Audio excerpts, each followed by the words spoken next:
Okay, today we're going to be making one of the lightest, airiest, most cloud-like cakes you're ever going to have. Yes, I am talking about angel food cake. This angel food cake recipe produces a spectacularly tall, super light and tender cake that has the most soft, foamy texture. You're going to absolutely love it. So to start off, you want to preheat your oven to 180°C or 350°F conventional. And for today's recipe, you're going to need a 10-inch tube pan. But you're going to leave it ungreased and unlined, so don't do anything to it, and I'll explain why a little later on in the recipe. So just pop your cake tin aside for now. And next we're going to sift together 90 grams or 3/4 of a cup of plain all-purpose flour, 30 grams or a 1/4 cup of cornstarch, and 125 grams or 1 cup of powdered sugar. Once that's all sifted, give it a good mix with a whisk and then just set it aside. But keep your sieve handy because we will be sifting the dry ingredients again later on in the recipe. Next, we're going to separate the yolks and whites from 12 large eggs because for this recipe we need 360 grams or 1.5 cups of egg whites, which is about 12 large eggs. So once all my eggs are done, I'm going to weigh my egg whites to make sure that I have the right amount. You do want to make sure that you measure your egg whites, even if you're just using cup measurements, just to make sure that you don't have too little or too much egg whites. Now you do end up with quite a lot of egg yolks, which aren't required for this recipe, but I do recommend still using fresh egg whites if possible because they give you the best volume for your meringue, which we're just going to make next. But I do have some recipes on my blog where you can use these egg yolks up, like a French buttercream or lemon curd, or you could even use it, in something that you're cooking. So I've got my egg whites in a large bowl here, and to it I'm going to add 1.25 teaspoons of cream of tartar. This is very important for the stability of the cake, so don't skip it, and 1/4 teaspoon of salt. And then using a hand or stand mixer on a medium-high speed, whip that for 30 seconds until it becomes foamy. If you're using a stand mixer, then you want to use the whisk attachment. Once the egg whites are foamy, you want to gradually add in 200 grams or 1 cup of white granulated sugar, about a tablespoon at a time. What we're doing here is we're creating a meringue for our angel food cake, which makes it nice and fluffy. And then once all the sugar is added in, you just want to continue to whip the egg whites until you reach soft peaks that hold their shape. This should take about roughly 5 to 7 minutes, depending on the strength and size of your mixer.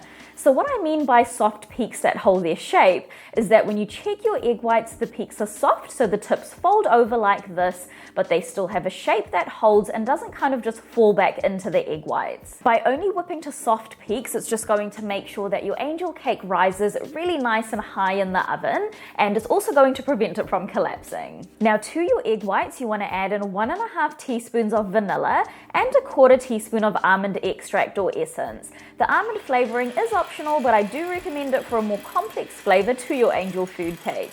And then you just want to mix that in on a low speed until it's well combined. By mixing on a low speed, it's just going to help further stabilize the egg whites and ensure that we don't overbeat the egg whites too. Now you just want to get any of the meringue off your attachments because the rest of the mixing we're going to be doing by hand with a spatula. So you want to grab your pre-sifted dry ingredients from earlier, and we're going to sift it again into the egg whites in 3 batches, folding each batch of the dry ingredients into the egg whites until they're just combined. It's super important not to overmix, and it's also important to be gentle when folding so that you don't deflate the egg whites. If you push out too much of the air that's been beaten into the egg whites, your angel food cake isn't going to rise properly.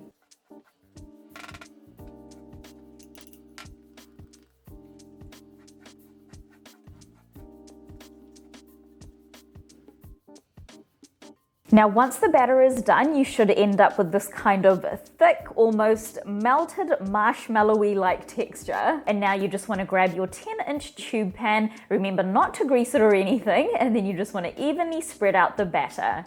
By not greasing the cake tin, it's just going to allow the cake to stick to the pan as it rises, and this is going to help you achieve a nice tall angel food cake. So once all the batter is in, you just want to use your spatula to smooth out the top, and then use either a skewer or knife and run it through the cake batter to get rid of any large air bubbles. This just helps to ensure that you don't have any big holes in your cake once it's done. And then you just want to smooth out the top again. I like to give my tin a little shake, which just helps to really even everything out. And then you just want to drop your cake tin twice on the counter to remove any further large air bubbles. And now this is going to go into the oven for 35 minutes or until the top is set and slowly springs back as you touch it.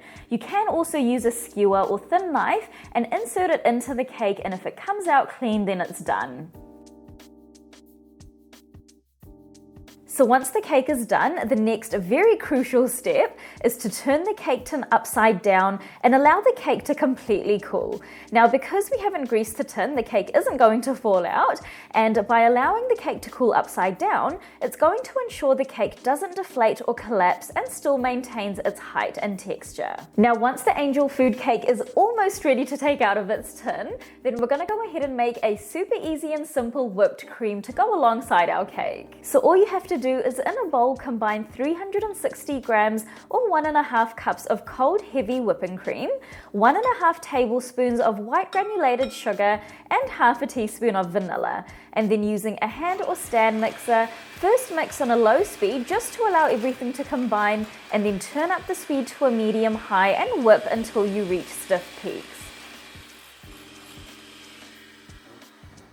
Now, alongside the whipped cream, I would also recommend having your angel food cake with some fresh strawberries. It honestly just takes the cake to another level, and you can also use other berries too, like blackberries or raspberries, whatever kind of berry you have. So about an hour and a half later, our angel food cake is completely cool, and now you just want to run a thin knife or spatula around the outer edge and inner edge of the tube pan to release the cake from the cake tin, and then turn it out onto a serving plate or cake stand. So that is basically my angel food cake all done. How incredible and tall does that look? Now you can go ahead and pop the whipped cream and berries on the top if you like, but because an angel food cake is so soft and light, I prefer to kind of just slice it and then put the whipped cream and berries on the side, because what that does is it doesn't kind of weigh the sponge down, and it also just helps to make sure that the sponge doesn't get soggy by, whipped cream kind of lying on the top of it. Now when slicing an angel food cake, you want to use a serrated knife and use a gentle sawing motion as you cut through the cake. Because the cake is so incredibly light, you don't want to kind of squish it down as you're cutting it. So once I've got a nice slice of cake, I'm going to add some whipped cream and strawberries on the side, and then that is my angel food cake ready to eat. This angel food cake is honestly so incredibly soft and light, it just melts away in your mouth and just goes perfectly with that whipped cream and berries.